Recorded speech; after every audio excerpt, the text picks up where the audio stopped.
Ve şimdi anlaşılmaz hürmetlik vatandaş. Bugün Çiğsağış 2019 yıl 7. ayının 25. günü haftıya Perşembe. Endeki mavzumunda hürmetlik vatandaş Cungo Devlet Müdafiye Avtaşlık kitabıyla kılgan deyin kiyen Amerika harbi parkodlar Tayvan boğuzudan öttü. Amerika'nın bir tane harbi parkodu Tayvan boğuzudan öttü mavzulu haber. 7. ayın 25. günü Amerika Ovaldığı Taytlık bir gramımız ilan kılındı haber. Bundan başlar. Tayyip. Amerika harbi taraf 24. günü çarşamba mındak bayanat ilan kıldı. Amerika'nın buradan deniz armiya harbi parkı Tayvan boğazından öttü. Bu eş Amerika Cungo münasibeti ciddileşip durgan bir payda Cungo'na gazaplandırışı mümkün değildi. Amerika deniz armiyasının raket asaplangan Charlie Hoca parkı diye anti-tam belgeli harbi parkı 24. gün Tayvan boğazından öttü. Amerika Koşmuşlardır Deniz Armiyası 7. Skadron'un bayanatçısı Kelly Dost. Xitayçıdan tercüme kılamadım, İngilizce namı verilmegen iken bu kişiden ben aham bu işi dedim. Kelly Dost. Bir parça bayanat adımında görsen. Bu harbi parkotların Tayvan boğazdan ötkenliği Amerika Koşmuşlarının erken ekibitilgen Hindi Tinç Okyan rayını kuruşka bar küçün işkiselavat kallağını görüşüp bir dost. Amerika Deniz Armiyası halkara kanunlar yol koygan her kandak yerden katlap götürdü ve asmınızın çok götürdü değil. Tayvan Devlet Müdafiye Ministerliği 7. ayın 25. günü deliller bunda görsetti.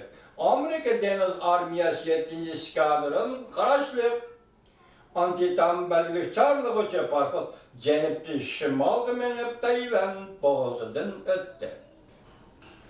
Bu katımda deniz katlaş Tayvan boğazı öteş Washington bilen Beijing ciddi münasibetin tehemek keskinleştiriş mümkün. Beijing bir gün buran yeni devir Cungo Devlet Müdafiyesi mavzulu ahtaşlık kitap ilan kılıp Tayvan'ı birlik keltirdiğini takitlep Koral işletişten yanmayımız da güvende vergen.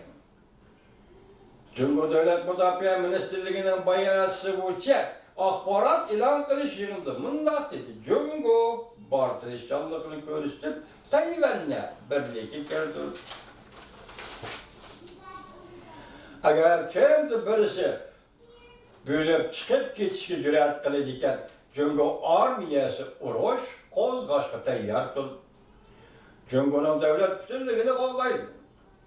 Tayvan meselesi de Amerika'nın meydanı, iki taraf sohbet arkalık meselelerini hal kılış meydanı için durup geldi. Amerika kural işi çıkar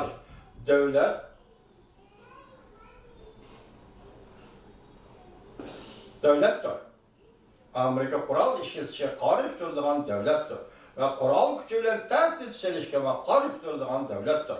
Amerika Tayvan münasebetleri kanunu makıllı.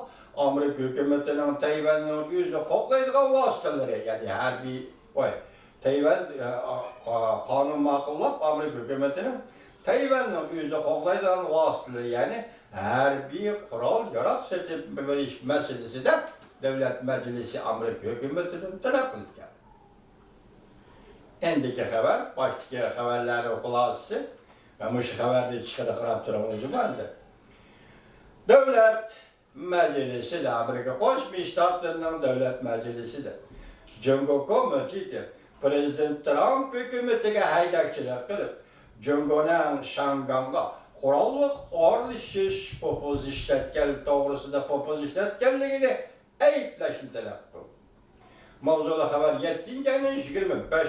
günü Amerika Ovası'ndan Xitay Dil programı ilan kılındı. Hazırda. Haber mındak başlandı. Amerika Devlet Meclisi ve Memorial Komiteti Reisi James McGovern, ortak reis Senatör Marco Rubio, Perşembe günü bayanat ilan kılıp mındak kılsın. Amerika memuri dairlerinin Cungo'nun Şanganglı turuşluk askeri kısımlarını harekete keltirip tertip saklaş tehdidi salgınlığını ayıplaşın talep kıldı. Cumhur burun 7. ayının 24. günü agahlandırış berip, narazılık namayiş kılgıçılarının merkezi hükümetinin şanganlıkını bozağa tehte selişi yol koygulu olmaydı. Bigen. Hem de eğer Şangan hükümetinin talep kılışığı erişilen bolsa, Cumhur Şangan turuşlu askeri kısımlarla tertip saklaydı Allah'ına bildirgen. Başta kırıp geldik o vatandaşlar. Tertip saklaydı Allah'ını bildirgen. James McGovern ve Senatör Marco Rubio ilan kılgan bayanatı da mındak versin. Şanganlık turuşluk azatlık armiya askeri kısımlarının arlaşış tehdidini, Şangan işleri arlaşış tehdidini kubol kılgılı olmaydı. Kubol kılgılı olmaydı. Ciddi kayıpiyatı tehemmül tüydüdür. Meli cinayetçilerin zoravallığı, bolsuyak azatlık armiya peyda kılgan zoravallık öyle ketidigan bolsa, tedirici Şangan'ın özü başvuruşu bozgunculuk edip gelir. Bayanat yani Prezident Trump hükümetinin Şangan fuqaralarına ve Şangan turuşlu Amerika fuqaralarına yetip kelgen her qanday tehditni qattiq ayıplash talep qilindi. Ama başta Cumhur hükümeti 74. Grup boyu armiyanın Şangan'a yakın şehir Cincan'da harbiy manevr qilishdan başlangan idi. Liksiyemiz vatandaş ahırda Amerika Qo'shma Shtatları Devlet Meclisi ve Memuri Dairler Cumhur Komiteti ve 2 nafar sizlerge tanıştık, bizge tanıştık. 2 nafar nopozluk arbab. Mesela James McGovern, şundaqla Senatör Marco Rubio'la bayanat e'lon qilib, Cumhur Şangan'a tehdit saldı. Amerika Qo'shma Shtatlar hükümeti bunu qattiq ayıplashi kerak dedi. Bugungi leksiyalarimiz ifodalangan vaziyat mushu vatandosh.